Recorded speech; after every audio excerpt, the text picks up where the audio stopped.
Hello and welcome to Red Shirt Cinema Club, a weekly podcast about fandom and watching things with friends. The quest through the dead marshes of Middle-earth fandom continues this week with the Desolation of Smaug, the middle chapter in Peter Jackson's Hobbit trilogy.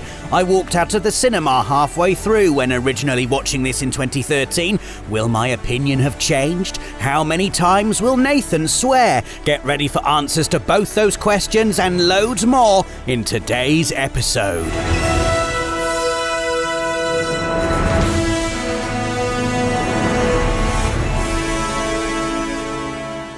Hello and welcome to Red Shirt Cinema Club. I am your host, 6,000-year-old, but still very sassy Elven King, Rob Pearson, joined today by hate-filled man-bear Nathan Dighton. Hey! Dave is still away on paternity leave, otherwise I would have called him easily persuaded Lake-town NPC David Jackson. It's so easy, isn't it, to get fantasy peasants to agree with you. You just have to stand on a high thing and speak like this. And speak I loudly. am this thing, and listen to me while the music swells. Exactly. Speak loudly and they will all cheer and clap. And having just watched The Hobbit, The Desolation of Smaug, for the first time since 2013, and for me, the second half of this movie for the first time ever, I do feel that 11 or 12 years ago, I did just clap along with all of the loud voices saying, "This is rubbish, isn't it?" And that I have worn that opinion proudly for over a decade. But having just watched this film, I'm not sure I agree with myself from 11 years ago anymore, because I didn't hate this film at all. What about you, Nath? Did you hate this? No, I didn't. I had fewer misgivings about this than I did the first film. I still think it was over long, and there were times I was struggling to stay awake, which is probably partly a reflection on what I'd been doing during the... It's basically coming back from New Year holiday, isn't it? I'm used to staying up late and playing Helldivers too. So, but no, and there was lots I enjoyed about it. And there is a purer, simpler film really at the heart of this. And although I still have my reservations about what we might find in the next film, we have this rule about not mentioning our opinions. But you did say I didn't entirely dislike this film, and I felt much the same. Well, it's interesting as well because I assumed, or maybe it's a truth that I've just constructed in my head that everyone hated this film back in 2013. But I looked up the critical response to this. I just want to read a few quotes. There's a guy I went to university with who gave it lots of stars. Well, I think I'm about to read that out. Oh, okay. Because looking at the critical response, it looks like this film was actually very well received. So your friend Nick DeSemelian at Empire gave it 5 stars. Yes. And said, Middle-earth has got its mojo back. I don't know if he would stick with that. Also, Empire is the defender of middle-brow quality blockbuster filmmaking. And also, he does a lot of features with these directors where he has to be friends with them. So, who knows? He's not going to give it 2 stars. Should have done better. Does he still work at Empire? He's the editor of Empire now. Oh, is he? Okay. Yeah, I've not spoken to him for a long time. So professionally, not a good idea for him to come on this podcast as a guest and... I think there's loads of reasons it would be a terrible idea for him. It would be great for us. Anyway, he said Middle-earth has got its mojo back. A huge improvement on the previous instalment. This takes our adventurers into uncharted territory and delivers spectacle by the ton.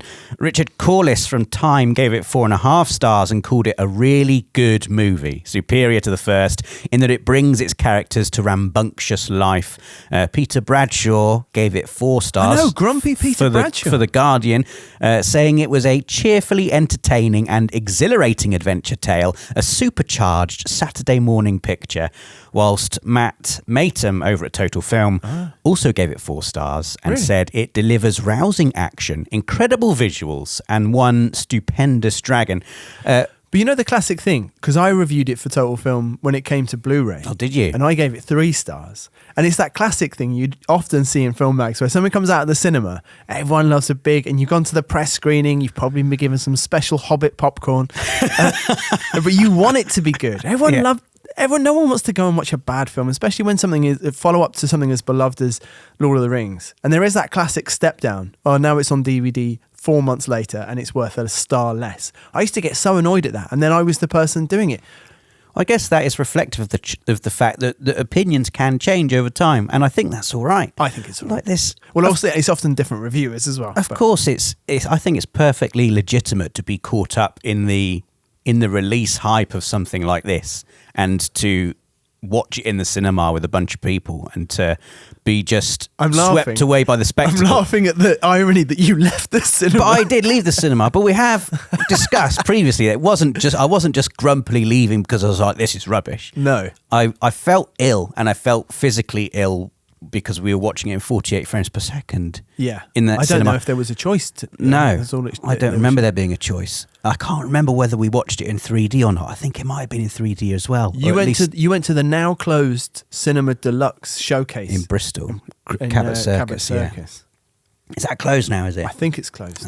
I never went to that cinema, even though we worked over the road. Yeah, it was the only time I went, and left halfway through. So we'll get to Smaug later on, obviously. Can we just dig into that though? Were you sad when you left? Were you like, I'm regretting having to leave this film? Yeah. Or were you like, screw this, I hate this, I'm so disappointed, I thought it was going to be one thing? I was having just a bad time in general. It's like, I just need to get out of this cinema. I don't think I was thinking too much about whether I was sad to having to leave it. Like, I wasn't enjoying the film. Right. Because if I went to see the follow-up, something I loved, and then I'd feel pretty like, I don't know, I'd want to stay, and then I'd feel extra grumpy if it passed the threshold where I was like, oh, I'm leaving. I'd felt I'd had those feelings after watching the first Hobbit film, I think, and then yes, all I remember is just really feeling like I needed to get out of that room. I was just physically very unwell, really hot and stuffy, bad headache.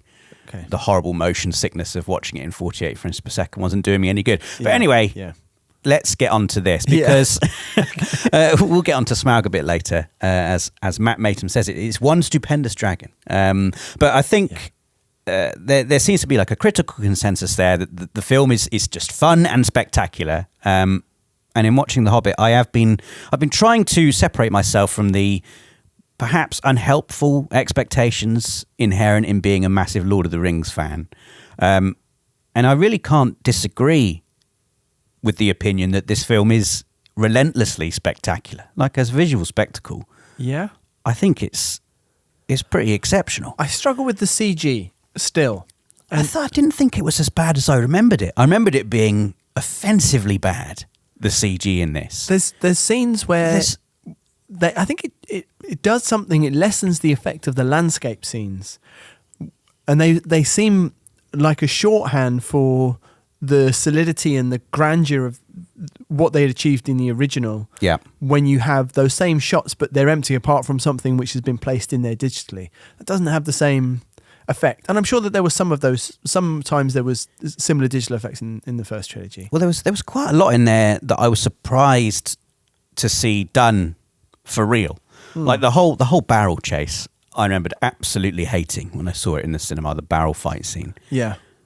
You left shortly afterwards. Yeah, I mean, for the first half of that barrel fight scene, I was like, why did I hate this? It's actually quite fun. And there's quite clearly quite a lot of it has been filmed for real. There are definitely men in barrels in water. It kind of cuts to lower res GoPro footage. Yes.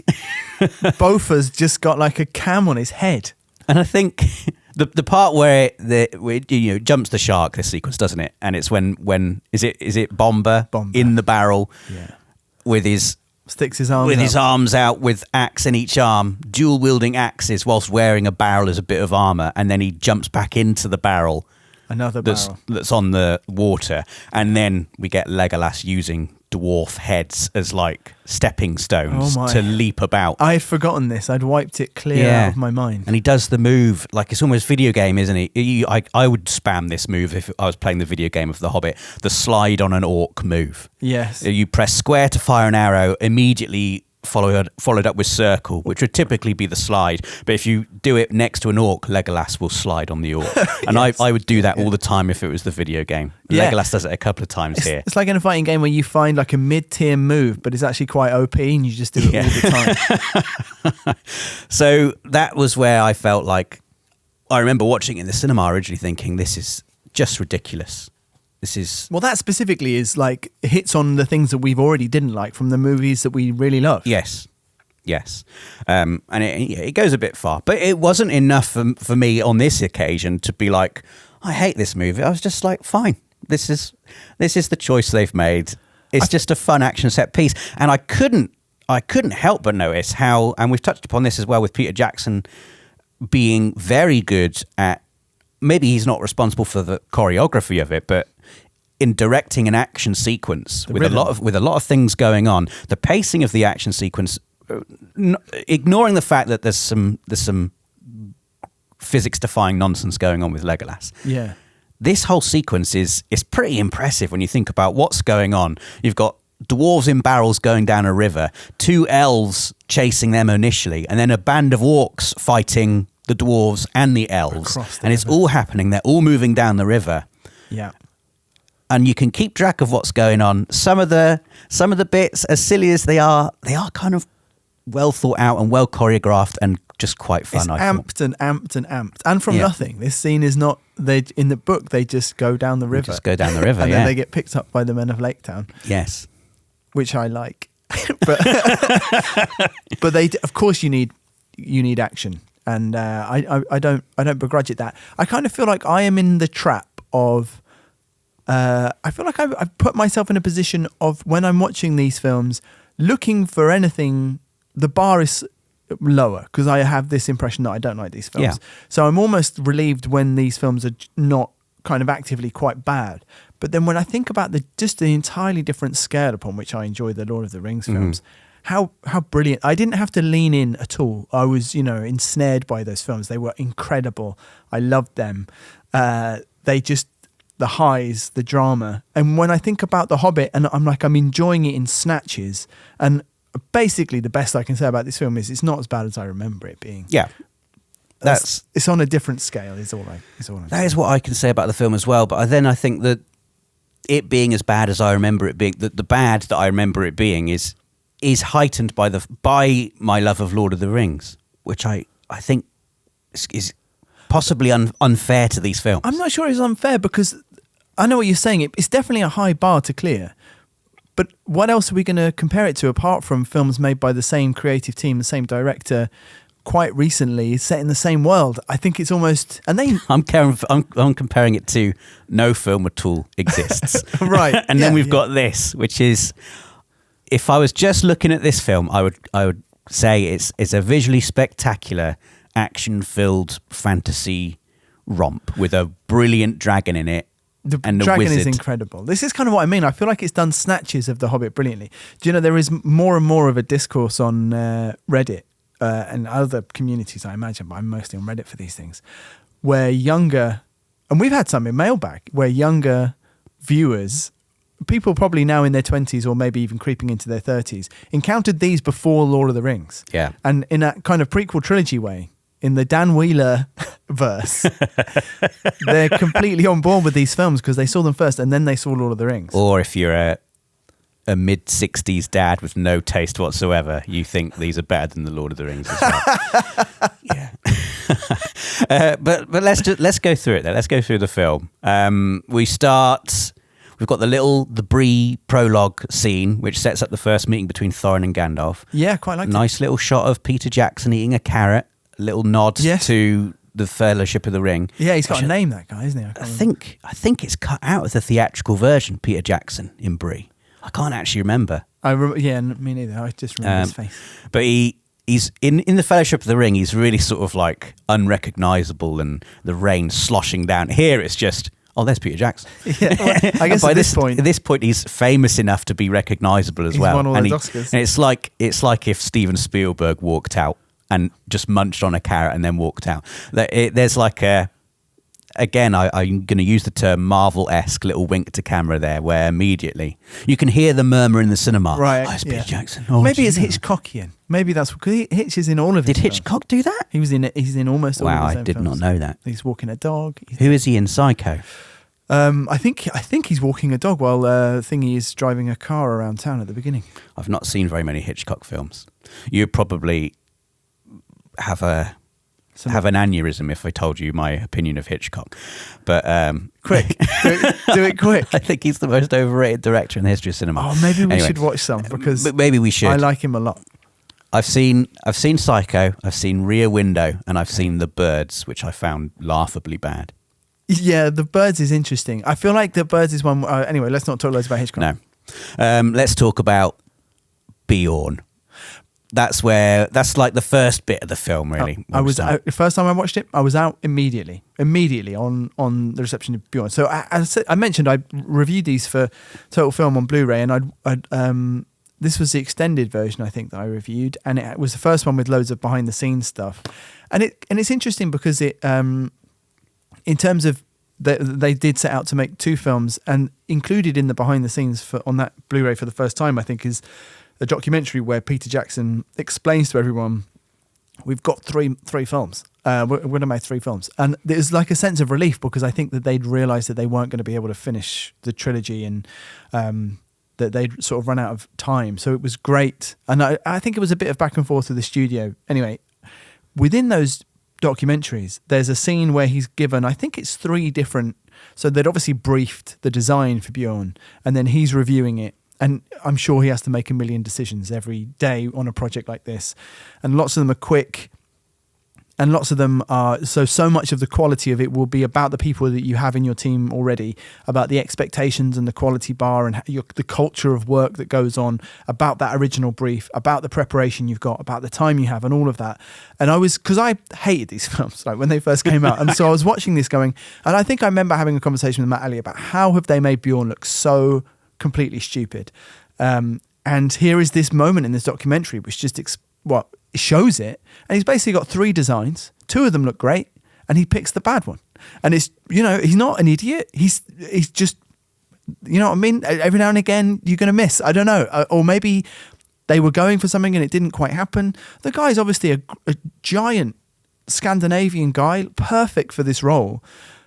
Those mutton chops, man! Like, what is happening with that? It did look very strange. Makeup design. I had forgotten what he looked like, and so we see him in his bear form initially. Yeah, quite an intimidating looking bear. I like the bear. I'm like, okay, when he turns into a man, he just needs to be a big bear of a man. Yes, and he does not look intimidating at all. He looks in his man form. Like a big tree. I don't know. It just looks like It's quite strange, and I remember like the mountain from Game of Thrones. It should have been just a huge. Should have been guy. Like Thor from God of War Ragnarok, just a charismatic, unpredictable, grumpy, enormous man. I really liked the bit where Gandalf said, "Well, the dwarves are asking him, is he a friend or a foe?" Gandalf simply says, "Neither." Yeah, and he will choose to help us or not. Let's hope he chooses to help us. I like that. And he doesn't like dwarves, by the way. Do you know, there's talking about, I think, as to redress some balance for all of these Lord of the Rings podcasts where I've been talking about, in the book, and being sad that it's not made it in. In the book, this is rubbish. Like, it's... is it? Yeah, so Gandalf and Bilbo approach, he's just a man. And he says, straight up, he's a skin changer. And they go and chat to him. And he tells the dwarves to come in 2 at a time so that he doesn't get overwhelmed. And it's kind of like that, like a Norse story where Gandalf kind of hooks him on saying, we've got a bit of a tale to tell you. We do need some help, and I'll let you know what's happened. And he's kind of intrigued, and he says, okay, tell me. And he says, is this all of you? And Gandalf says, there are a couple more of us. And then 2 join. And then he says a few more things, and then another 2 join. I remember this now. And Beorn is like, well, there's getting to be loads of you. What's going on? And then eventually there's loads of them. But the story is so good, he's like, do you know what? It's fine. You can all stay. And I remember this now. That would have been terrible. So the way they've done it, where they're all running in and there's some drama. It is better. I mean, we're going to hopefully get onto a little bit of a discussion about this kind of thing later when we talk about using the source material as this almost, holy relic. Yes. That must be held up. Or must be faithful to the book. Yeah. Yes.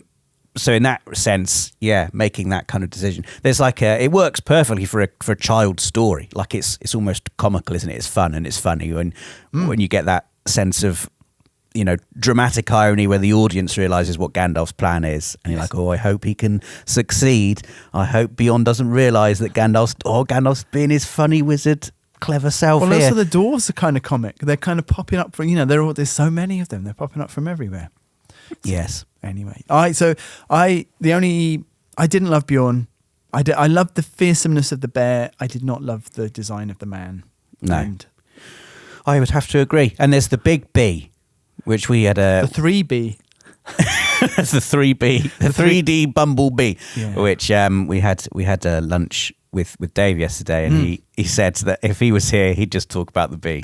So just imagine that for the next 5 minutes. And then he rightfully pointed out that yes, the bee was surely there for 3D. Yes. Because they needed something exciting to float right in front of audiences' faces. Well, you were talking the other day in a previous podcast just about how maybe The Hobbit was a victim of that kind of encroaching era of mega franchise filmmaking. And I think you're right. And actually, it's, Lord of the Rings and Harry Potter had already happened. So that was the expectation from Warner Brothers was, can we just get some more of that, please?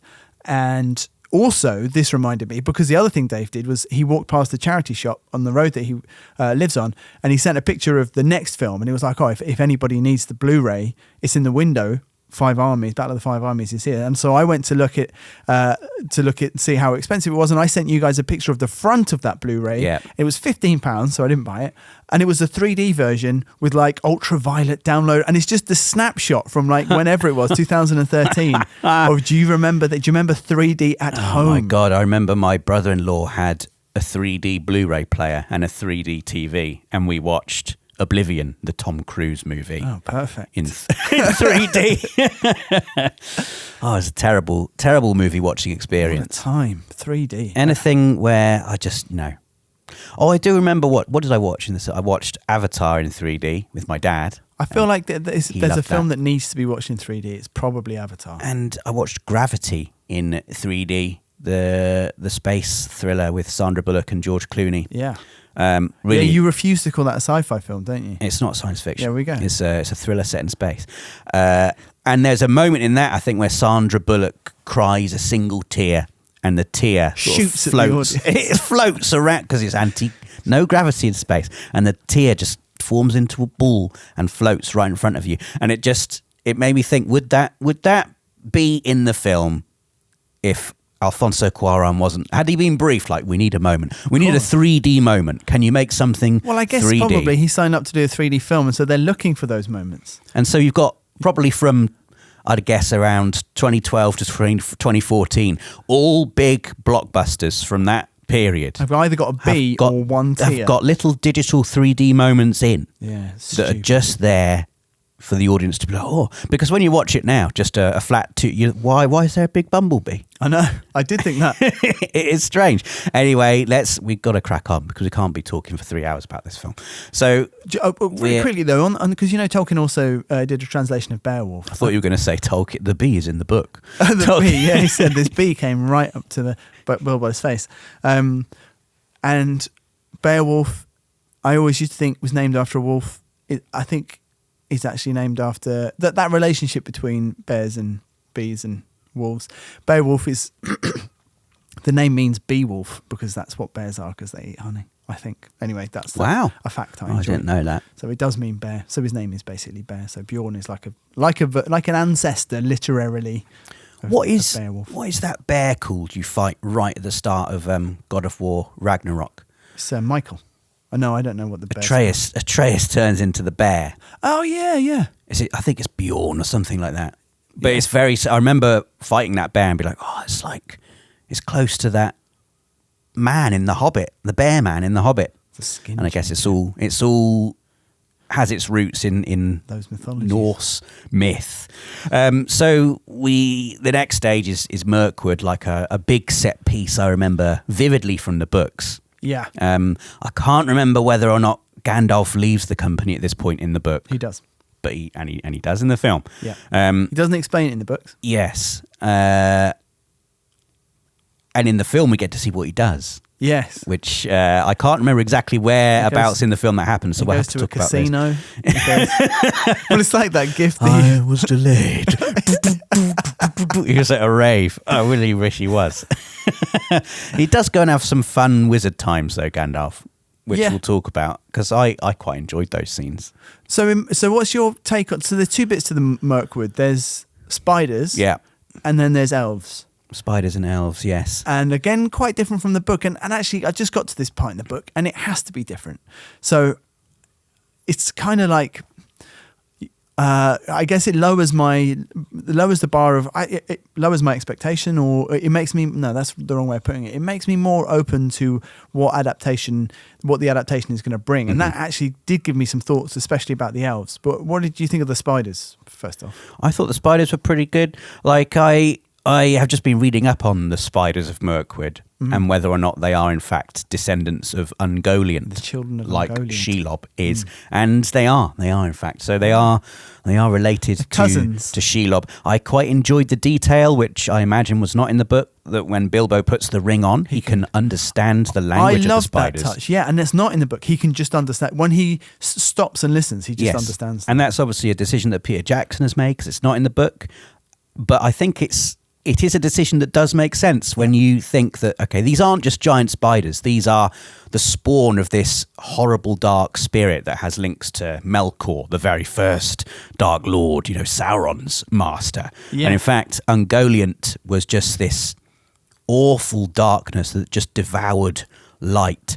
And Melkor had trouble with Ungoliant to the extent where he sort of promised her riches beyond measure if she would aid him in, doing his evil things. Yeah. And she was so incredibly greedy and grew to such a size that even Morgoth became Disgusting. afraid of Ungoliant. And there was a bit where she sort of webs him up. She takes the form of a terrible spider, and she's not. It's not a silk web. She spins webs of darkness, Ungoliant, and just blankets wherever she goes in darkness. So there's she's like a spiritual spider almost.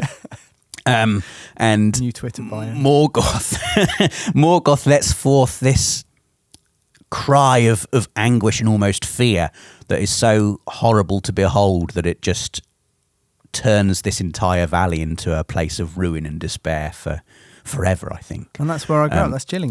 That's interesting. And the Balrogs of Morgoth, they hear Morgoth's cry and they come to rescue their lord. So you've got this scene where essentially this enormous spider of darkness and evil is being driven off by a number of Balrogs as they rescue Morgoth.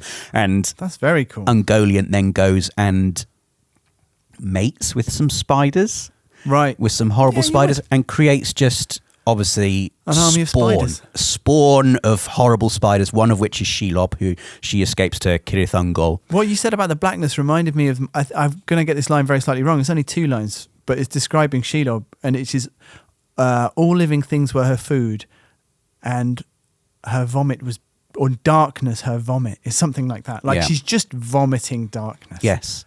So these spiders in Mirkwood, they're not just big spiders that live in the wood. They are a darkness that has taken the form of a spider, or at least they are arachnid spawn of Ungoliant, who is this just overwhelming darkness. So the fact that Bilbo can understand them, it's not just like Peter Jackson decided, they're evil spiders, aren't they? So they'd be speaking to each other in this language that you can understand if you have the ring on. Yeah, I like the idea that the ring is kind of an antenna for those forces. Yeah. And I think though, I mean, I don't know where, is that Silmarillion chat? I don't know where that. I believe it's Silmarillion chat, but I didn't read this from the Silmarillion. I read this from one wiki to rule them all. But it's all taken from the Silmarillion. But just on that, I do think that a lot of the adaptation, the two things it's trying to bridge in a way, are this children's story written by somebody who had half of these things in his mind, or was tinkering with the idea of there being a background to it, but also within the legendarium, sorry for using that word for the second time during this podcast series, the idea that all of the things which have these really quite grounded religious or metaphysical origins also have like a really just tangible physical presence in the world. They are also just bad spiders that live in a forest, and especially in this children's story context.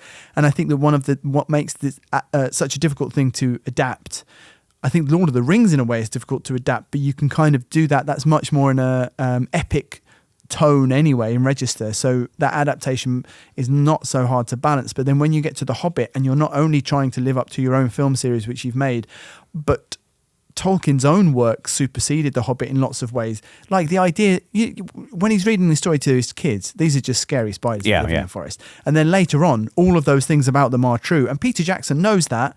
And that is the source from which he can then try to elevate this material. That's a tricky biscuit. Yeah. And he's done a pretty good job. And like this is the kind of touch I wish the film was just completely full of, because that, like you said, this is what made Lord of the Rings so good, and that moment is brilliant. I do like the moment.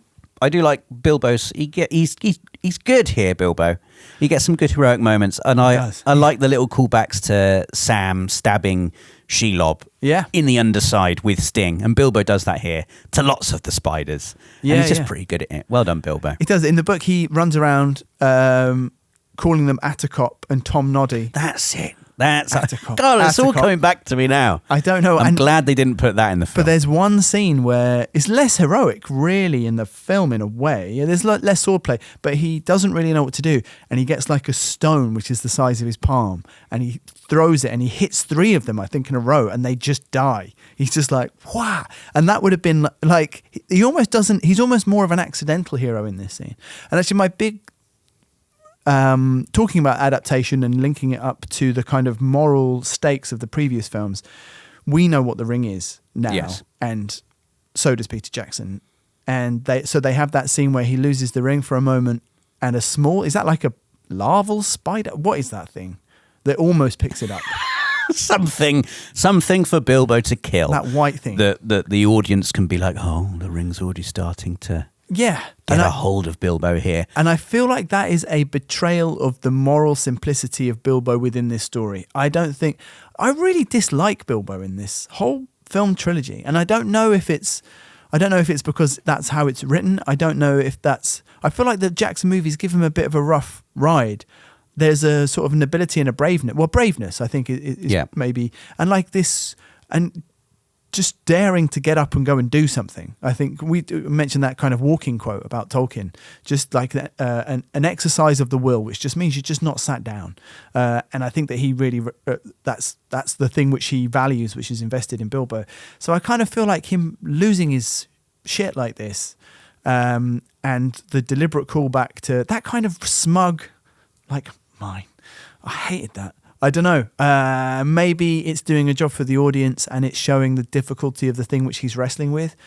But again, kind of at odds with the idea of him being a burglar with an invisible ring. I think it's quite maybe clumsily implemented, but just a very simple attempt to remind the audience, remember this ring, this is the bad ring. Yeah. And Bilbo, this pure, brave hobbit, this isn't him. You're not seeing him now. Like, it's not him brutally bludgeoning this spider to death that has dared to get near the ring. You know, this is the ring already starting to take hold. And because you are right when you say, of course, that we as the audience and Peter Jackson have the knowledge of how evil this ring is from having watched the Lord of the Rings movies.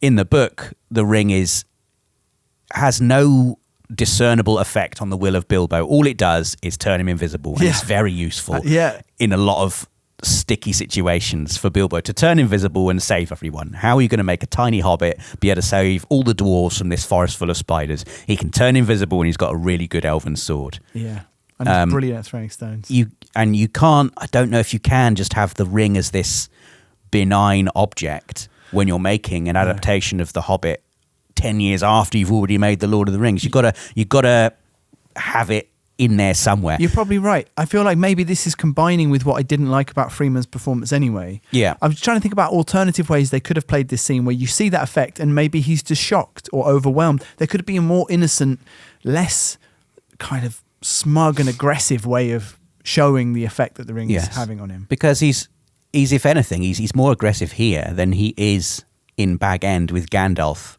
at the beginning of the Fellowship of the Ring, which is finally when the ring has woken up, when Sauron has woken up, when it does sort of make narrative sense. He's tetchy, isn't he? Yeah. There's a sadness to him. Ian Holm is really good at playing the kind of, there's a downcastness. Yeah. I wish there'd be more of that. But there wasn't. No, And I didn't hate that much. Bilbo saves them all from the spiders, and then Legolas arrives and Tauriel arrive, the two brilliant fighting elves from Mirkwood. Would you like my opinions on the elves? And then you can talk about your opinions on the elves? Yes, please. Go on then. Very quickly, I don't hate Tauriel. No. She's an invention. I think she's pretty good. And I think Evangeline Lilly is one of the better performances in the film. Yes. I think that, again, the elves in the book are just, they're nothing alike to the elves in Lord of the Rings. No. I don't think that there was any sense of a through line or a connection. They exist much more as there's like fairy rings, Yes. and they're trying to chase them, and they keep disappearing magically, and they're lost in Mirkwood, and they're trying to find shelter. And so they're very much the kind of English folklore myth fairies. They're fae folk. They're mischievous, and the Thranduil wears a crown of thorns in the book. And there's bits of that, and bits of the kind of hostility or kind of cold neutrality of the elves written into how they appear in this, which, having just visited the book, I'm sort of on board. The problem is balancing that with how much we love Legolas. Yeah. And I feel like maybe now I'm operating in my disappointment's coming from a slightly different place, where having grown to love Legolas, I want to see slightly more of. He just seems, I know Orlando Bloom is literally older, but he seems like a more jaded, flintier, older version Yes. of Legolas here. Mm-hmm. If anything, he should be more naive. Yeah, this is my biggest problem with this film when I first watched it in 2013, and it's the thing I like least about the film now is just Legolas. His personality, his strange, glassy, robotic look. I don't know what they've done with his eyes. I think they did he's supposed to have blue eyes. In Yeah. the original films, they didn't put them in every scene, so they do change colour, which I've just somehow never noticed. But what we have both noticed is that when they do it digitally, it's really noticeable, and it's something we look at all the time. So Yeah. it's obviously not very effective. Yeah, I just didn't like. He's just not very nice, is he? It's difficult. And it's probably quite harsh to just simply say I don't think Orlando Bloom is a particularly brilliant actor. He's doing what he's been asked. He is, and we mentioned it in the Lord of the Rings. He's quite underused, and maybe that is why he's just there to be a physically brilliant elf, and he is. He's good at fighting. He has a couple of nice one-liners with Gimli. He says some obvious expository things. He's actually got more of a character here, and it's just not particularly very good. Is I it? don't blame the performance. I don't think. I think that in Lord of the Rings, there's moments where Legolas just comes. He's just not saying anything. He's just chilling with Aragorn, or he's just looking out over. And there's a kind of he is slightly elevated. You get a sense he's operating on a slightly different level to the other members of the Fellowship. He likes being out in the wild. He kind of loves the adventure, and he smiles, man. Like there's just like coldness is the only word for him here. I don't think that they've done a great job of joining that up, and that, it's a shame. And I feel like it comes from probably the same place that loads of good things I enjoy about all of these films come from, which is, we talked about the changes made to Faramir and the need to have obstacles, and I feel like there's a story equation which has overridden the character equation here, and maybe that sometimes makes sense, but when it's a character that we already know from a different film, it's much harder to enjoy it. The Thranduil is the obstacle, and he is in the book. And if you're inventing, I mean, Legolas, sure, it makes sense. He's there. He's like Legolas. He's the Prince of Mirkwood, right? So he's going to be. If we're going back there, sure, he's there. That's fine. He could be. Tauriel is the one saying we should help these guys. They could both be saying that. They could both be like that tension between the elves. Anyway, it's a disappointment for me. And Legolas gets his first look at Gimli. Yes. Child Gimli, and he just raises an eyebrow as if to say, calls him. He says, "What is this mutant?" Yeah, that's quite funny. It's not very nice. No, it's not very nice. Why is just Legolas mean? He's just. I mean, that's racist, is what it is. Yeah. I like the drawing of the dwarf lady with the beard. Thought that was quite funny. Yeah, a nice, funny callback, especially seeing as it's Gimli's mother. I liked the Elven Realm. I quite like Thranduil as. I don't know about the burning scene. I'm not sure if that. I don't know what that means. Why can we see his face? Or I like the idea. That was strange, wasn't it? He's so old that he has faced dragons. I kind of like that tension a little bit. Him and Thorin are so unlikable. Like, who am I supposed to be? A lot of the characters are quite unlikable, aren't they? Who would have liked? Problem. Balin's likable. James Nesbitt's likable. Gandalf's pretty likable still. Yeah. Aside Yes. from that, who are we rooting for, really? And again, I think that this isn't a problem that comes up in the book because they're stock characters, they're barely mentioned, but it is something which the films could have done better. Yeah. You could definitely. And Thorin is he's difficult to watch. He is. When he's talking to Thranduil, I just want them both to fall over. I just don't care. I like generally Mirkwood. I like the realm, looks incredible. Yeah. The way they're all locked up, I quite like that. In the book, they're all in different places. It takes Bilbo weeks to kind of relay messages and make a plan. So this is a better staging of it. But the elf-dwarf romance, Yeah. I'm not here for it. I'm assuming there's no elf-dwarf-elf love triangle in the book. Toriel's an invention, and no, they don't mention it. It's a shame, isn't it? It's just a shame. Doesn't work. It's a shame. Yeah. I was trying to think why is it there? I guess again from just they have to have something else going on. Yes. Like you get like a little bit of a payoff right at the end where the dwarves have to split up because handsome dwarf has got a Do you know bad what? arrow in him. I wasn't going to go off on this, but it's shit. It's fucking shit. And do you know? And what made me say that is that because there needs to be something else going on. You need to deepen the understanding or relationship or respect between these characters. Don't make them want to fuck. Do something else. Make them the ways that that Aragorn and Legolas express their respect for each other in the first film. Have that. The friendship between Gimli and Legolas don't want to fuck. That's fine. Have a version of that. It doesn't have to be like fucking touching hands and moonlight bullshit. It's rubbish, man. It's rubbish. You could just have a dignified, grown-up, I didn't understand you and now I do moment. Anyway. Yeah. So I didn't enjoy it.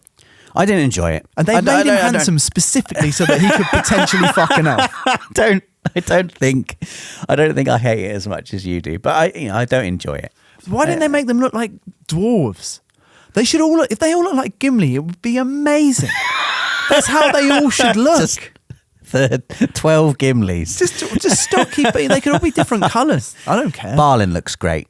Yeah, Balin looks great. Thorin's I don't like Thorin at all. Maybe my most depressing opinion is that I don't think Richard Armitage is very good at all. No, I in don't. These films. No, I think he's that good in The Vicar of Dibley. Right, that's probably his best role. I don't in general dislike him on screen, but I feel like Harlan Coben adaptations are maybe his level. Do you know what I mean? It's trash, and he's a handsome, believable, dramatic guy. But I think that it was when you were talking about the Lake-town stuff. He just goes as Thorin. All his only mode is grumpy with Bilbo or just going off dramatically about stuff. I am a king. I am a king. I am the king of the dwarves. Like there's certainly none of the. You compare him to Bernard Hill. Oh, how kingly Bernard Hill is. He's so kingly. Yeah. When he's sad. Oh. I would do anything. I would follow Theoden anywhere. Same. I would not answer Thorin's call. Wow. At all. To ruin in the world's ending. That's where you'd follow him. Yeah, I would. Anyway, they're all locked up. Bilbo saves them. They get in the barrels. We've already talked about the barrel fight scene. Yes. Don't dislike it. It's quite fun. I don't dislike it either. It's, silly. I think silly moments. I was genuinely shocked at those cuts to the GoPro only because the jump in quality is so extraordinary. It's like suddenly you're watching home like holiday videos. I kind of liked it. There were a lot of moments in here, and we'll get onto it in the Smaug scene especially, where I'm almost thinking, it's like this film was made in Unreal Engine 4, and you could do like an Unreal Engine 5 version where the background gold in the Smaug scene, some of it is a little bit blurry. Right. Just like it's like you're playing an RPG and you find yourself down an alleyway where they haven't quite done all the background textures properly yet, and they don't quite match up to the quality of everything else. Following that analogy, the scenes where you get the GoPro shots from in the barrels or whatever it was that they were using, which is like everything else is 4K and that's like much lower. It's like when you play a remastered game, but they can't get back into remaster the cutscenes. Yeah. So the cutscenes are all grainy as fuck. Yes. And the gameplay looks great.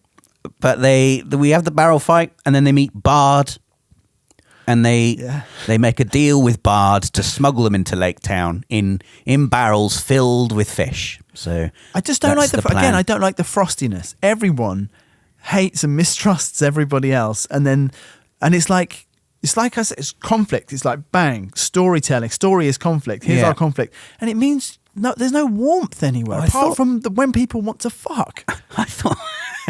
I thought there's some warmth between Balin and Bilbo, and I don't think they want to get it on. That's true. I guess I mean in every stage of the. It's like the Master of Lake-town. Yes. Well, here is where I thought. This is where I left the cinema as Stephen Fry appeared, and I assumed that he was just going to be a horrible. And there's going to be some. This is going to be an obstacle, right? How are the dwarves going to get out of Lake-town and to the mountain? They got to find a way, and Thorin just gets up. He's like, "I'm Thorin the King," and Stephen Fry just goes, "Welcome, Thorin the King. Have the weapons that you've just spent an entire scene trying to stealthily steal. Just have them on your way."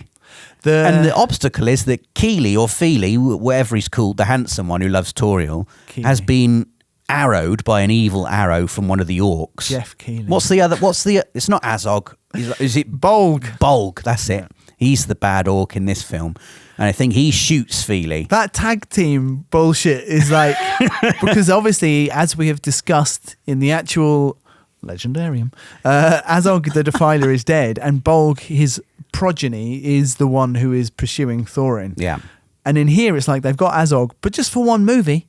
And then Sauron's like, Azog, you need it on aisle 10. And then Azog's like, I'm going to tag team with this almost identical orc. Same height. Just in you go. Same skill level. Yes. Just, yeah. Yeah. So... what was the point in that? See, I was like, So we've got Stephen Fry why is he there? Why is he even in the film? Mate. He's not an obstacle. It looks like he's going to be an obstacle. He's got his little underling who... Alfred. Is nasty to Bard for a little bit. And then Bard manages to do a persuasion check and say, actually... don't look in those barrels full of fish, because what if everyone in the town hates the fact that you've wasted some perfectly good food? And then he's like, actually, you're right, yeah. Go on, in you go. So this section in the book there's nothing here. So invention, again, I'm fine with. It's the whether it's good or not is the problem. And I don't think it's very good. It's weird. The master there is this suggestion that the master doesn't really believe Thorin, but then the crowd gets up. And he's like, fine, this decision's been made. But then they stay there for a few weeks, they eat some food, and then they go to the mountain. And then they're camping in the mountain trying to find the door for a few more weeks. Yeah. None of this happens. And I guess they're going for a kind of a grotesque kids fantasy movie, enjoyable thing. I don't know who this is for. And they're, again, behind the scenes in the documentaries on the Blu-ray, there's Peter Jackson looking for more things to shoot because it's his sense of humour. He's really enjoying those scenes with Alfred and the Master. It doesn't mean that's going to make the cut, and fine, but it does suggest to me that he's enjoying this more than anyone who's actually watching the film. Well, I was glad when we got out of there, and confused and sad, I guess, when the dwarves had to split up. Yes. And a couple of them decided to stay behind. James Nesbitt just was hungover and missed the boat. Yes. But he was part of the group that stayed behind to try and save Feely or Keely, which one I can't remember. Jeff Keely. And then the orcs come, and then Toriel and Legolas come, and they all have a fight. And there's a bit where... in the house. There's a bit where a head... or an orc comes up and Legolas chops his head off. You laughed out loud at this. That was great. It's like there's a seesaw moment. Yeah.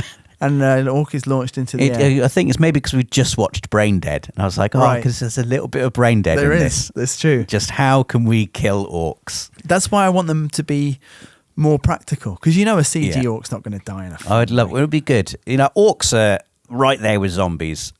In terms of dispensability. Yeah, you mow them down however you want. Wouldn't it be amazing if one of the dwarves just like punched an orc from the back of the head of his fist?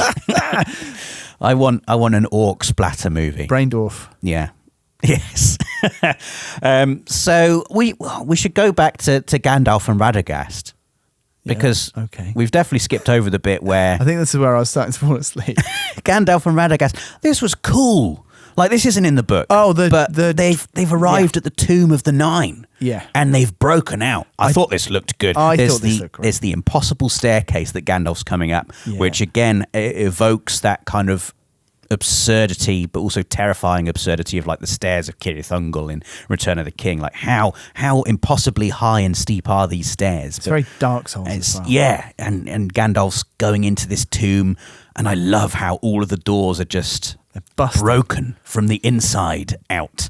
And we realise, because we have seen The Lord of the Rings and the audience have seen The Lord of the Rings, the impact of what this is I think quite well done, and it gives you a little shiver in a good way that you realise, oh, the 9 have got out. Yeah, that's cool. Do you know? I'm not sure that this lines up with any of the dates where they're supposed to have appeared. And do you know what? But the important thing is, because it's such a good scene, it doesn't matter. Yeah. And I have never had a qualm about it, which to me just shows if the film is good, then any qualms about this stuff just disappear. I quite enjoy just letting myself enjoy seeing Gandalf doing some proper wizarding. Like, he's not having to look after any hobbits or dwarves. Yeah. It's just, what would it be like if we're just following Gandalf out on one of his adventures? He's going to this place. Gandalf's like, he's level 170. He's able to he's able to go to all the dangerous places, and he can look. He's soloing it. Yeah. It's solo raid on Dol Guldur. Gandalf. Exactly. It's like in I've seen like a meme. Was like in the Two Towers. Gandalf, really, what he was doing when he said "Fly, you fools," was he was just sucking up all the EXP from the Balrog on his own. It's like, I'm going to solo this. Let me solo him. So he and Radagast, they then journey to Dol Guldur together, and Radagast. He just appears behind him in a jump scare. Fuck off, Radagast. Do you know what I mean? Gandalf's invited him there, though, right? I guess that's true. Gandalf said, well, "Can you meet me in the prison, the bad prison?" Do you remember the prison where we put the the 9? The 9 evil guys? Oh God, they've got out. Have we checked? And then they go to Dol Guldur, and Radagast warns Gandalf that it's a trap, and Gandalf just, in quite a cool way, is like, "Yes, I know it's a trap," and he just goes in anyway. Do you know So Radagast has been there very recently. Yes, he fought the Witch King of Angmar, or like a phantom version of the Witch King. There is no, there is no phantom version. It is literally their corporeal forms that have burst out, right? Anyway. Thanks for the correction. They're wraiths. Yeah, sorry. So it's more phantomy than the version that wields the massive. Yes, he's gaining his strength. Yeah, I guess just in terms of for my own, because I was slightly confused by this. So I guess that's Radagast. Is that a big flashback, or was that happening during the time of the Hobbit movie? And then that's just him learning that the necromancer is gaining in power, right? And then this is them going, and this is because there is mention of the fact that the Gandalf was held by the necromancer in Dol Guldur, right? Yeah. So I guess that's what we're seeing then. But I do like that Azog tries it on with Gandalf. And doesn't get anywhere near him. No. Well done, Gandalf. And it's only Sauron who... And I think the depiction of Sauron here, I enjoyed quite a lot. There was like flashes of the image of the eye of Sauron, but the pupil of that eye was like the dark shape of Sauron himself, which I really enjoyed. So it was a good depiction. It's that very distinctive armour, isn't it, from the end of the Second Age? It's a great silhouette. Yeah, I guess if you're that eye, if you're Sauron and you're that eye now, you're thinking, I could look like anything I want. I'm going to make the eye into the silhouette of, I really like that cool armor that I had. I know it didn't, I did lose that fight, but that's my best fit. It's like he's making a new character. He's in the character creator. I'm going to go back to this one. Yeah. I did read, I'm not sure how true this is, that Peter Jackson regretted how he visually portrayed the Eye of Sauron in the Lord of the Rings trilogy, and this depiction here is more in line with what he thought the Eye of Sauron should have looked like. What, like with the silhouette of the... Not literally a burning eye on top of a tower, but more of like a suggestion of something. That's fair. Which we did speak about that. Was cool. We did talk about the specificness of that and how it might not really reflect. But then how do you reflect these metaphysical ideas which are going on? So.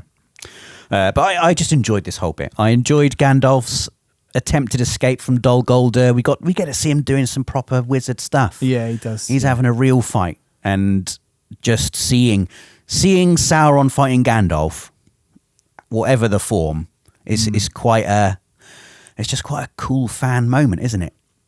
Like, it's the kind of thing it's like Yoda fighting Palpatine. Yes. I'm not saying that's good. I'm not thing. saying that's good, but No. as someone who enjoys Star Wars or enjoys the Lord of the Rings, you want to see the most powerful goodie fighting the most powerful baddie. I guess you do. Yes. I've got reservations about it only because I feel like ultimately Tolkien was trying to tell us that these kind of power levels aren't the most important thing. I know it's not. But he is also reveling. He does revel in the descriptions of power and the triumph of good. So I think that those things are important as well. So I was just imagined Tolkien encountering Dragon Ball Z and whether or not he would have enjoyed it. Probably not. I can't imagine that he would enjoy much of the modern world. No. We still got some trees. No. But despite myself, I enjoyed watching Gandalf take on Sauron, if only for a little bit, and then to see him get put in a cage and looking sad. Yeah, he was sad. I feel like this is a classic prequel or extended universe made into it being adapted into concrete form problems where it's very easy. A classic example, which I think we've already talked about on the podcast a while ago when Dave was here.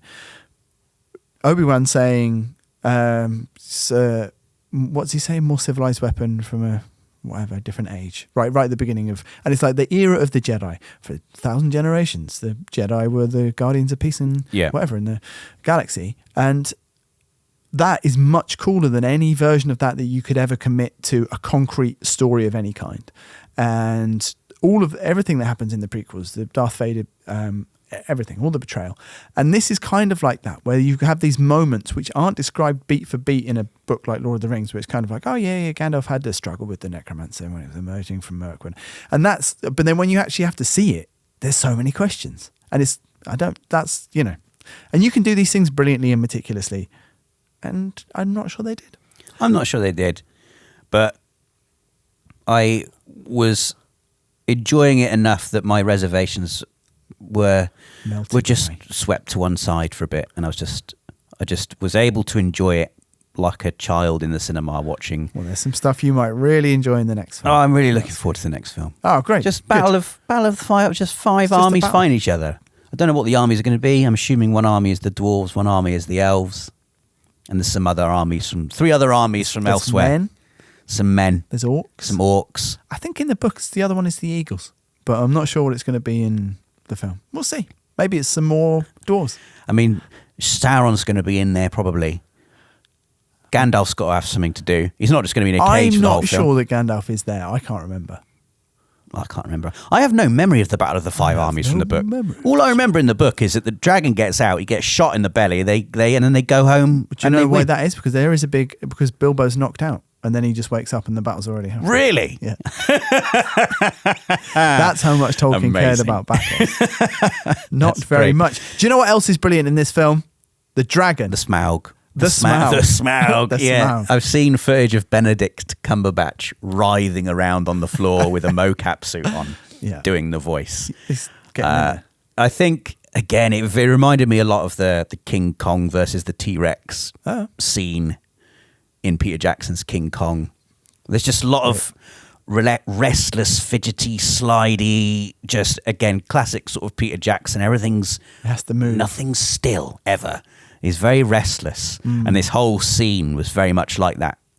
It wasn't just Bilbo standing and talking to the dragon, which I think is what happens in the book. They have a little exchange. Do you know, I went to the Tolkien exhibition at the Bodleian, I think it was, library in Oxford anyway, and this was a few years ago. And one of the things I bought was illustrations for The Hobbit by Tolkien, little postcard set. I had my first copy of the book had these illustrations in it. So what I'm showing Rob is Tolkien's drawing of Smaug, and he's on a pile of gold. Yeah, and it's quite modest. It's red. You can see that the film version is a version of this. I think Del Toro's version of Smaug was going to be quite different. But this is in a way, and look, there's a ladder there. So that's like the scale. This is very big, and the ladder up to what looks like a giant pot of gold. And then in the film, it's like there's so much gold. Yeah, it's very impractical. Like we're talking about how deep the mines are in the scene setting prologue from the first film. We get that shot right down Erebor.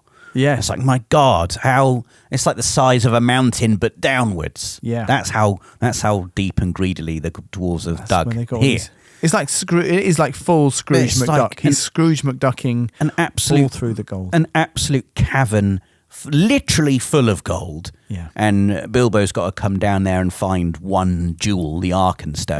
Which he does. Very Very quickly. but there's just lots of, the Smaug's under the gold. He's sliding about. He's talking to Bilbo. He sees Bilbo. Then Bilbo's hiding from him. I like the suggestion that you get in this. They do a good job of making dragons seem like ancient, intelligent creatures. Yes. Like canny, incredibly wise, but malevolent. Malevolent and vain. Like, just likes to be praised. Could kill Bilbo at any point, but is intrigued by him. Doesn't know much about hobbits. He does He's praise like, him a "Why lot, are doesn't you he? Here. He does praise him a lot in the book. Yeah.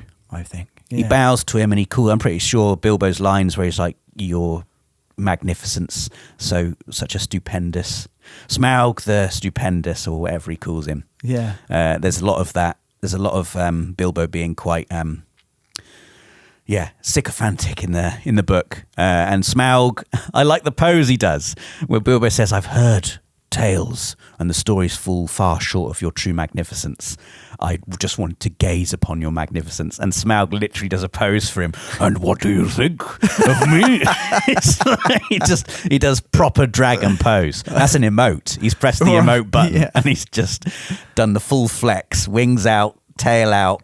It's great. I really enjoyed that bit. It's very, again, like I put this together with the Gollum scene. Just bits of this book just done brilliantly. Yeah. Oh, Gollum. Yes, it's a big show. Any Middle Earth film that doesn't have Gollum in it is just automatically just a little bit worse. I think. Poor old Gollum. Much fewer Gollum in this. Yeah. Actually, don't tell me. I wonder if Gollum's in the next film. He's Would looking he right be in my there? face. He's looking right in my face. What's Gollum doing in the Battle of the Five Armies? Maybe he's one of the 5 armies.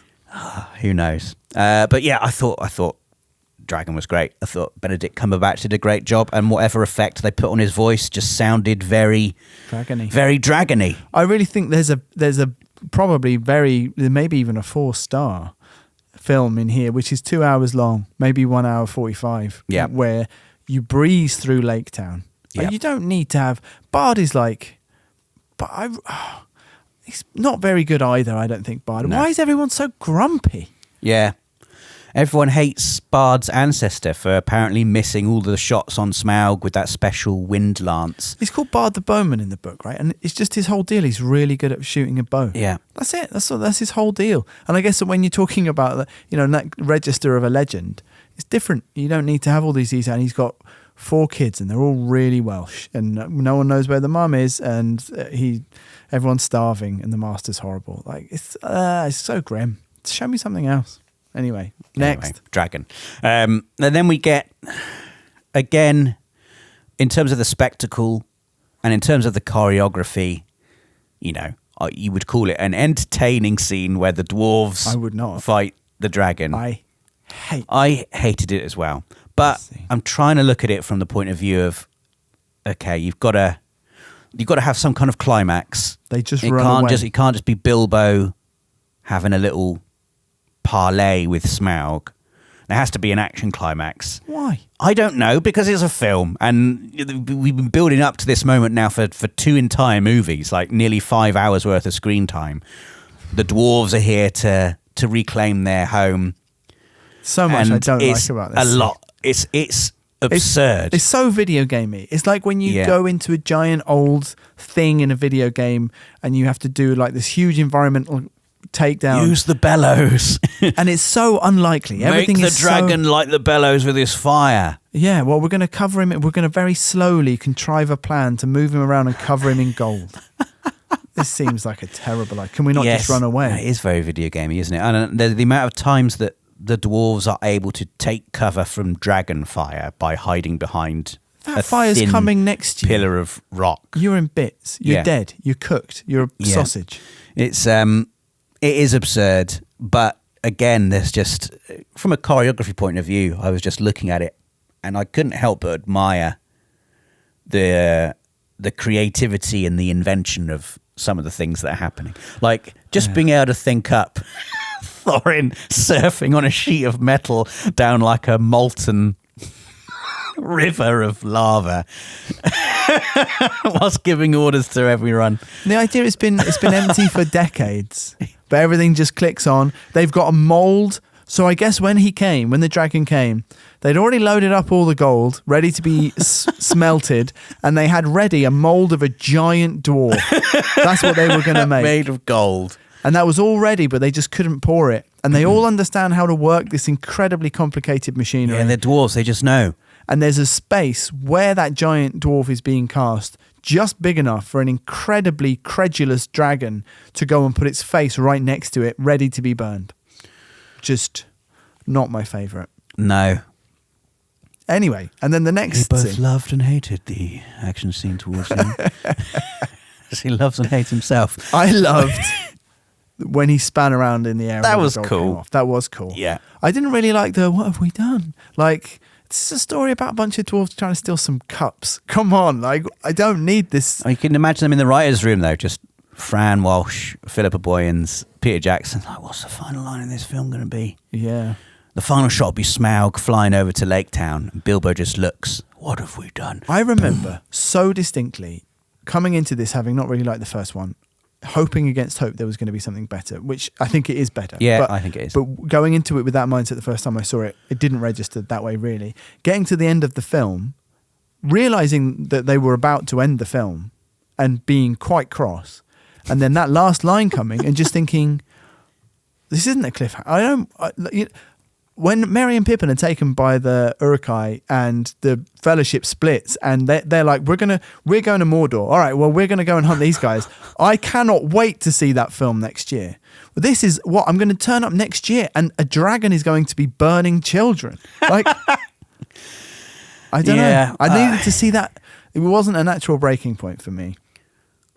Yeah. I'm assuming Smaug is going to die quite early on in the next film. Unless they artificially stretch it out and he's there at the Battle of the Five Armies. They should have ended as soon as he opened his eye. But I think maybe quite rightly, they thought we need to show the dragon in this film. You can't tease the dragon for 2 films. No. And I guess you do. I think ultimately the problem is maybe like there isn't a dramatically satisfying way to break up. You've said it. There's 2 climaxes to this story. Killing the dragon. That's really it. They're going to get their gold from the dragon. That's the whole quest. So once the dragon's dead, it's the end of the film. Then there's an army which Bilbo is asleep for. So, like, obviously the book, the original terms of the book is not super important, but that is most of the next film.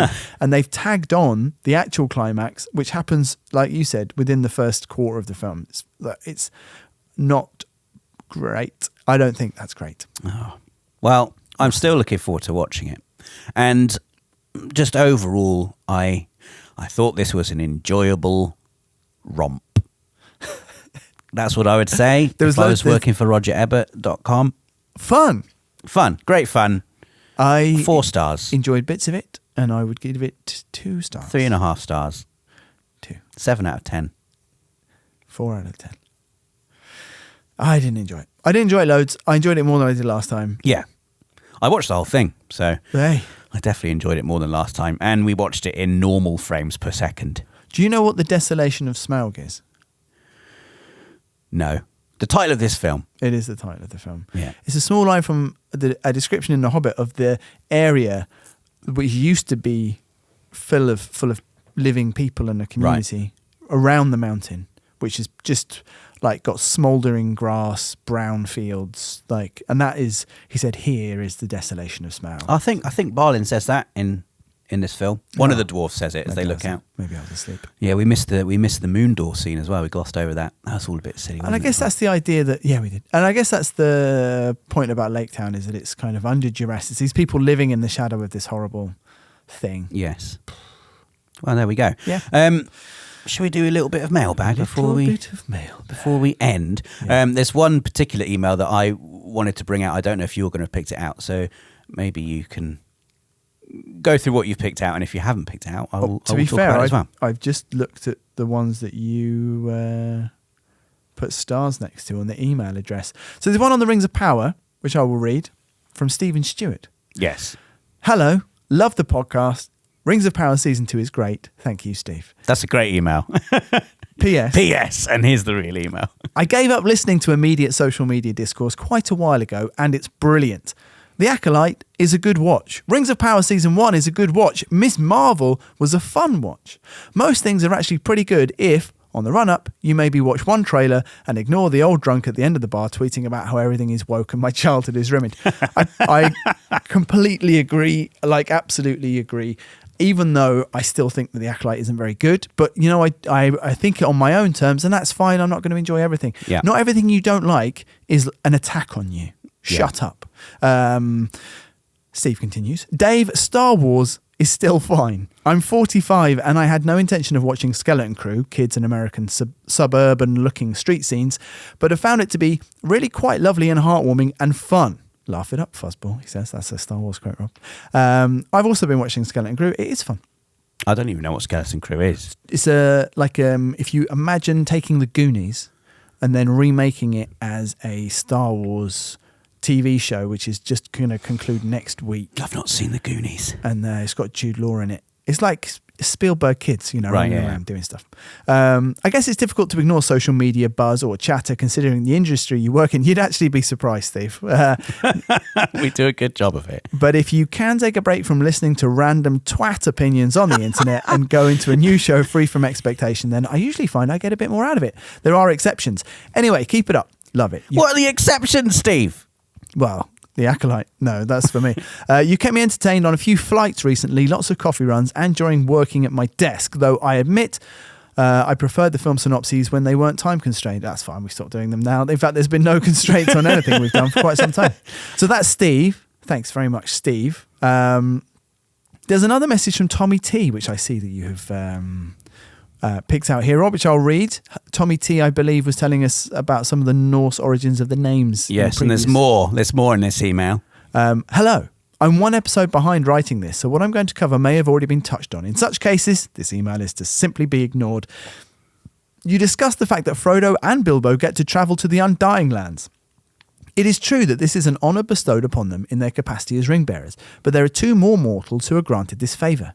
The first is Sam, who after a long life is allowed to sail over as he too was a ring bearer for 5 minutes. Yeah, Come but it on. still counts. Furthermore, Gimli is given that honour, both as an elven friend and for his worship of Galadriel.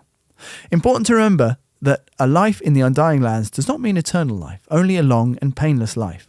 Only elves are immortal, so much so that a slain elf is reincarnated into the world, and so they see the mortality of humans as the greater gift.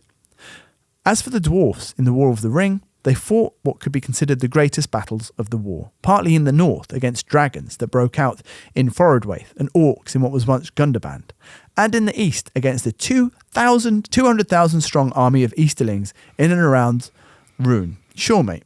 Unless it's on Sky News, I don't believe it. So the dwarfs contributed. Did a dwarf write this? By the way, have you seen the Braindead trailer where you are to cover one eye if you're scared, since half the screen will just show sheep? Saw it at the cinema and they so got me. I put the trailer at the beginning of the Braindead episode, which is our bonus episode for last week, if you've not heard it. And I got two, and I actually put the American Trimark one up instead. But I did see that one, and it is great. It's kind of like if you are of a nervous disposition, close one eye, and half the screen is just sheep, and the other half is like the trailer. That's great. It's funny. Do you want to read this last message? Yeah, so this is an interesting one, I think. This is from, I can't remember if we've actually mentioned this, we might have. This is from James Webber, who basically simply declares, watch the M4 fan edit. Oh. So the subject line is, if you dislike the Hobbit trilogy, watch the M4 fan edit. And there's a link to the trailer for the M4 fan edit of The Hobbit, which compresses all three Hobbit films into one film of about 4 hours. Yeah. It even has an intermission, so you could watch it in 2 sittings if you wanted. It's really very good. Kind regards, James. And I watched this trailer, and I went onto the website for this fan-made film, and I wanted to get your opinion just on fan edits in general. Yeah. I'm interested in this. I guess it perhaps speaks to how much more invested I was in this fandom personally when these films came out. I've seen this edit. Oh, you've seen it? Me and Dave and Matt watched it. Wow. We downloaded it about 10 years ago, whenever it was. Or maybe if it wasn't this edit, then it was another 4-hour edit, but I think it was the trailer is from 10 months ago. It seems like quite a recent thing. Maybe it's a newer edit then, there must be. And the version we watched had a looseness to it because you can't elegantly edit and recombine musical stings and those kind of things. And you'd probably trim the individual pacing of specific scenes and moments which are then going to be next to each other or follow from each other. You might have, there might be scenes from different films which are ending up next to each other, which because of their original placement are breathing in a slightly different way. So there's a weirdness to it, but you do not miss anything which is left. My opinion on fan edits is just that it's extremely difficult to do a professional grade edit, isn't it? Like not even in terms of knowing where to put the things in the order you want to see them. That's fine. But without access to the original elements, you cannot. So I saw this thing recently that David Fincher is doing a 4K restoration of Seven, and he was asked, did you use any AI? What did you do it? And he was giving this incredibly long technical description about why as soon as you start striking prints from a negative, there's physical touches, so there's tiny scratches which don't come out on those original prints, but when you try and blow it up into 4K, suddenly you can see them. We're trying to get rid of those with AI. We're trying to clean that up. So a lot of this remastering is actually just fixing the original negatives. But then he was saying there was one scene where he liked 2 different takes and he remembered it, and with AI now he could take, it was like we needed to smooth out the arm of Brad Pitt's jacket. So I could take his facial reaction from this and put it there, and they did it. And it just reminded me that the problem that we sometimes have it with our smaller work, when you're trying to create like a short or a trailer, but you've only got the finished version, the render of everything. If you don't have the original raw files, you cannot get in and change and edit. Sometimes you need to slip music. Sometimes you need to lower a bit of audio, whatever. And when you're thinking of it like that, that's how simple our videos are. When you're working on the level of, I don't know how many audio tracks there are on probably quite a few. I think it shows the love of the film and an enthusiasm, but it's basically kind of like, it's like fan fiction. It's like a wish fulfillment. It's like, it's probably what I think. It's like, I'm drawing sort of parallels between this and like the modding community in video games, and how, in a way, those video games are made by the developers, and then after that, they're sort of just released and they become, not legally public property, but they're like they are just the property of the community in such a way that they are. And in some instances, you'll get a really healthy relationship between the people who've actually made the game and this community of very dedicated modders who will create amazing things. You look at games like Minecraft or the Elder Scrolls and the kind of mods they have now and that you can enjoy. I'm not sure if my opinion on this fan edit, I've not seen the fan edit obviously, but I've watched the trailer for it, and there's just a vibe about it that I find a little bit distasteful. Just, at the end of a trailer where you get the credits almost pop up and it's, here's everyone who made the film. And they've written in that, does not include excess side plots, fan service, mindless action, or cheap humour. And some of the taglines throughout the trailer are more faithful to the book, right? Using professional editing techniques. Bilbo energy. There's a real no admittance except on party business. There's a real sort of sneering vibe to it that I find distasteful. And I've been, over Christmas I went to see my dad, and I spoke to my younger sister who's 15 now, and she's loves books. She's just constantly reading books all the time. And she was talking in that way that many people do about films of her favourite books, and how the line that gets trotted out all the time is, they're just not as good as the books, are they? Or, because they cut out all these things, blah, blah, blah, blah, blah. And I think in this fan edit, the main thing is with this fan edit, it's way more faithful to the book, and it cuts out all of the nonsense side padding and blah, blah, blah, blah, blah, without, in my opinion, really stopping to think about any of the decisions that the filmmakers had to make, or what it takes to actually make an adaptation, how you turn a book into a film, why you'd have to make the changes you have to make for whatever reason. Yeah.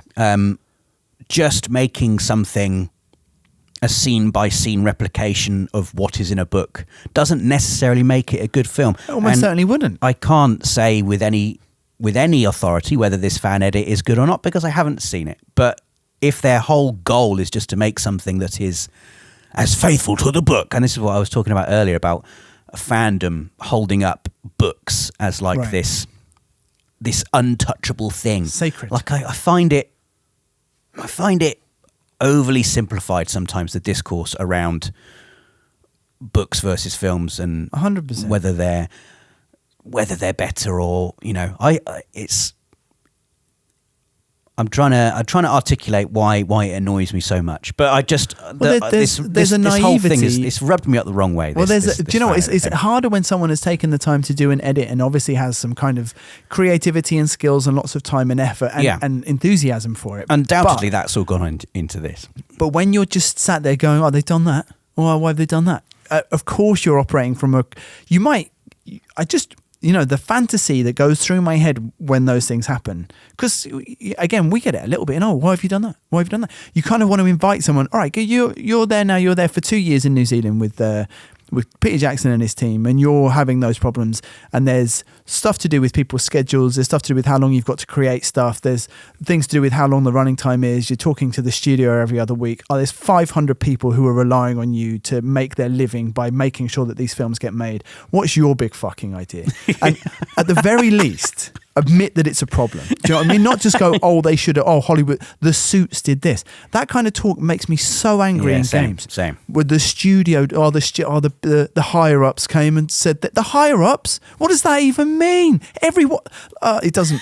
It's fine. Every film and every game ever made is a result of just some men in suits making bad decisions. Also, every film ever made is due to men in suits making good decisions.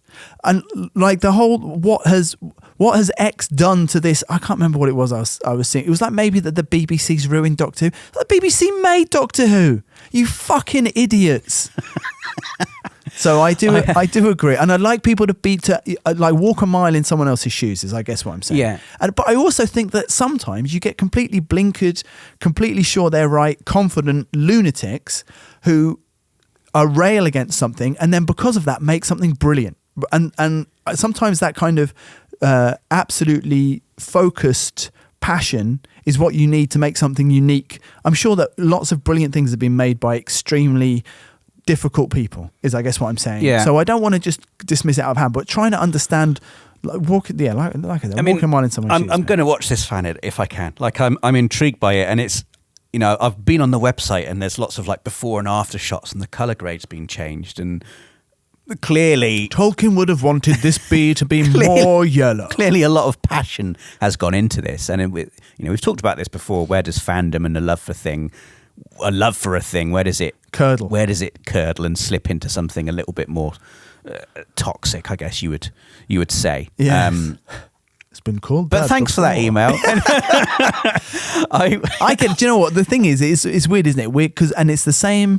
I think this is probably like a characteristic of this podcast and us as people who live on the fringes of fandom, live within it, work within it, where we see we have these feelings. We've spent lots of time talking about specific scenes that we don't like. We've spent ages with the Hobbit movies basically being quite down, and then we talked about Star Wars. Dave and I, massive Star Wars fans, didn't like The Last Jedi, but we don't like it for the same reasons that everybody, we're not going down that bad path. And we see that as well. Like you can go too far. You have to try and be a responsible fan. It's like when we talked at a football fandom. It's like a good one. You always cheer the team. Come on, it's your team. Yeah. Cheer the team. Don't write snide comments about the team on Instagram, which is basically what the end of that trailer sounds like. So don't reply to a tweet announcing that a manager's been sacked. I love that. Yeah. What did you tell Crystal Palace? I just said terrible decision. Oh, guys. And I hope they listened. You never guess what Rob said. Yeah. Anyway, so I genuinely am thankful for that email. No, I am. I'm sorry if I've sounded, and I'm trying to battle with, is it me that's being the gatekeepy entitled fan here? Am I holding Peter Jackson's work up on a pedestal and say you mustn't fiddle or touch with this? But I just find it a little bit, man, he knows what he's doing. He's a good filmmaker, Peter Jackson. Well, the he's other not thing deliberately is setting out to make something that's bad. When you talk about holding up that text and there being sort of like a sacred or legitimizing quality to that, there is an element of authenticity in the fact that what I'd be interested in is Peter Jackson redirecting or re-editing those films. That would be, there's an authenticity to the original creator of the films doing it. That's the thing. But then, why is that more the thing itself thing than someone else who's done it? I wouldn't feel like that themselves. about your point about game mods is a really good one, and I wouldn't feel like that about game mods. I'd feel like, wow, what an incredible, interesting new thing they've created. This is a whole new discussion though on the medium of video game versus the medium of cinema, two things which I think unhelpfully get conflated quite a lot and compared often unhelpfully. I think they are so far apart. But that is a discussion for another day, maybe. We have run out of time. We are going to be, of course, taking on the Hobbit, the Battle of the Five Armies, in our next episode. Oh, yeah. So please do watch along. If you dare, if you can. Please do keep sending us emails. Our email address is redshirtcinemaclub@gmail.com. We also have a Patreon. And you've also had a little dabble with YouTube as well. Yeah, we're doing well. We're kind of taking it slightly more seriously, only because so many people joined over the Christmas break while we were doing Lord of the Rings. So we have a nice community there. We still think of our home as Patreon. Yeah. But if you are just a YouTube fan and you prefer it, then we're going to be probably replicating the Patreon offering on there over the next month or so. Yes.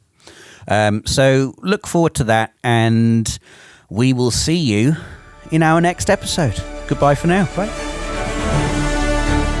You've been listening to Red Shirt Cinema Club. If you're enjoying the podcast, please consider supporting us on Patreon. Just check the link in the description. We'd also love to hear from you. Email us at redshirtcinemaclub@gmail.com or follow us on social media. We'll be back with another episode next Monday. See you then.